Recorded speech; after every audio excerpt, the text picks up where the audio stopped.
Hola, ¿qué tal? Soy el profesor Pedro Morales y en esta sesión de hoy vamos a conversar un poco sobre un tema que no es tan nuevo, no es tan nuevo ya desde unos 30 años, bien, o un poquito más, viene teniendo cierta repercusión en el ámbito científico y psicológico. Bueno, aunque la psicología es una ciencia, valga la apreciación, es un tema que se ha ligado con el tema de las neurociencias, que si lo vamos a ver con la oportunidad de vida. Es un tema que entronca las neurociencias y la psicología. Es al mismo tiempo que es un tema, es una disciplina que está teniendo cierto éxito dentro de algunas universidades extranjeras, sobre todo en lo que se refiere a estudios de posgrado para los estudiantes de psicología.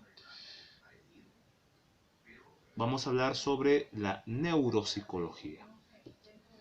Y bueno, primero vamos a partir esta palabra, neuropsicología. El prefijo neuro tiene que ver con nervio, y hace referencia al sistema nervioso.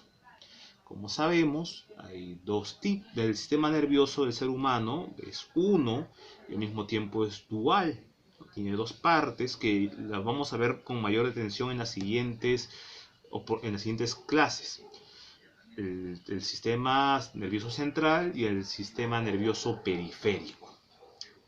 El punto es que el órgano básico central, el órgano principal de este sistema nervioso es el cerebro, como unidad de procesamiento, aunque no es tan unidad, es súper complejo, es una tremenda maquinaria la que tenemos dentro de nuestro cráneo.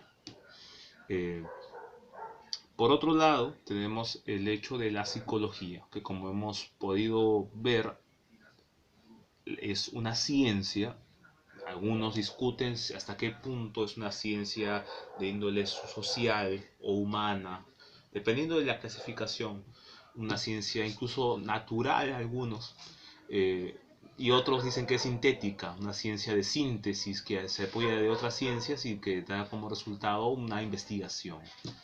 Eh, bueno, en cuentas resumidas estudia el comportamiento, la conducta, los actos observables, valga la redundancia, y los procesos mentales que se dan de forma inobservable o de forma inevidente. Tenemos entonces el cerebro y tenemos a la psicología del comportamiento, el estudio, ¿no?, del comportamiento, el estudio del origen de las causas que posibilitan este comportamiento y que lo hacen que ser comportamiento. Me acuerdo mucho que Astidoro Cáceres, no recuerdo si está vivo este psicólogo peruano, neuropsicólogo, decía que la neuropsicología era la conjunción, el cruce, el choque entre el cerebro, el funcionamiento del cerebro, desde la parte de las neurociencias, el funcionamiento del cerebro y el estudio de los procesos psicológicos, los procesos mentales. Esto es la psicología. Bueno, ambas han dado a luz o han devenido en la ciencia de la neuropsicología, que tiene como padre pues a Alexander Luria, este hombre soviético que básicamente es conocido por sus trabajos en fisiología, bueno, anatomía, pero que se le puede considerar el padre porque va a asociar lo que pasa acá con mis comportamientos, con lo que yo hago. ¿Y cómo se empieza? Bueno, hay dos fuentes principales dentro de la experimentación en neuropsicología, ¿no? O sea, no principales, rudimentarias o básicas. Uno de ellos son los animales, pues. Al observar el comportamiento animal podemos colegir cierta relación o de semejanza con nuestro propio comportamiento.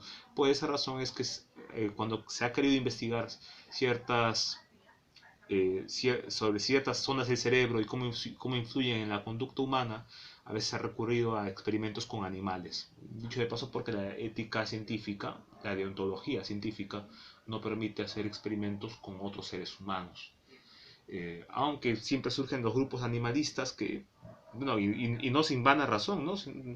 Porque a veces estos experimentos son bastante crueles, pero sean dentro de esta dinámica, ¿no? De buscar una respuesta a cómo es que sea el ser humano, el ser humano, el proceso mental, en función del cerebro. Pero hay que tener cuidado porque el cerebro del ser humano no es igual al cerebro de los otros animales. Hay diferencias anatómicas y hay diferencias en cuanto a la cualidad, a la inteligencia.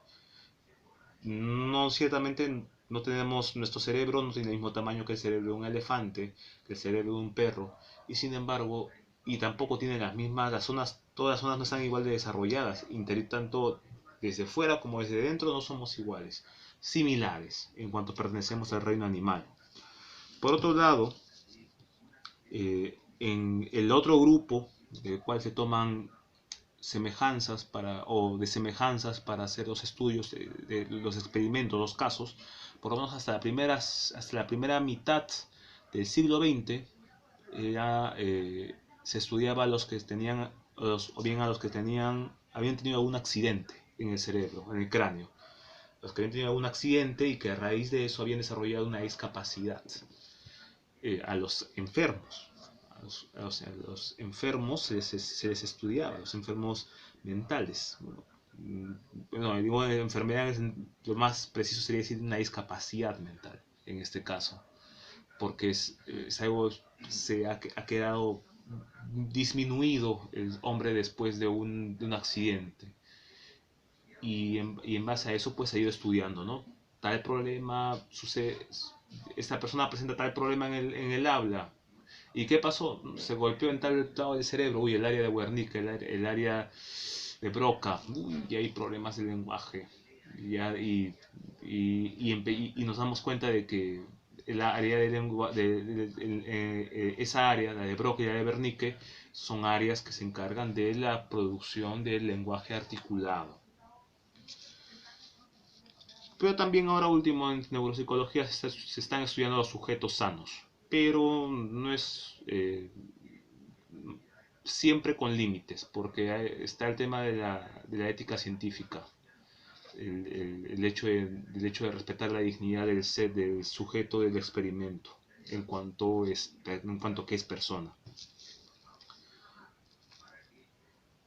Entonces, de manera resumida, la neuropsicología es una disciplina psicológica que tiene un arraigo con las neurociencias, que estudia los procesos mentales en función de las áreas cerebrales que se activan durante los mismos. Cómo me comporto yo en función de mi cerebro, en función del funcionamiento de mi cerebro. Básicamente eso sería de manera muy resumida, porque esta es toda una rama. Yo no soy especialista y no pienso, por lo menos por el momento no pienso hacerlo, pero sería una pequeña aproximación al mundo de la neuropsicología, que esto ayuda bastante, claro que sí. Los profesores ahora se habla desde hace unos 5 años, unos 8 años, se habla acerca de de la neuroeducación, la educación compatible con el cerebro. Yo no puedo enseñar igual a un adolescente que a un adulto, porque el adolescente tiene la angina, el área del cerebro bastante, pero bastante desarrollado, con mucha actividad. Y por esa razón es que se va a dejar guiar primero por sus emociones. Tengo que adecuar la forma en que yo enseño a un adolescente, no fijándome en su cara, sino fijándome en su cerebro. Y esta neuroeducación no se puede fundamentar más que en estudios neuropsicológicos aplicados a la educación. No, eso es todo. Esperemos, nos estamos viendo próximamente. Y conmigo será hasta otra oportunidad. Gracias.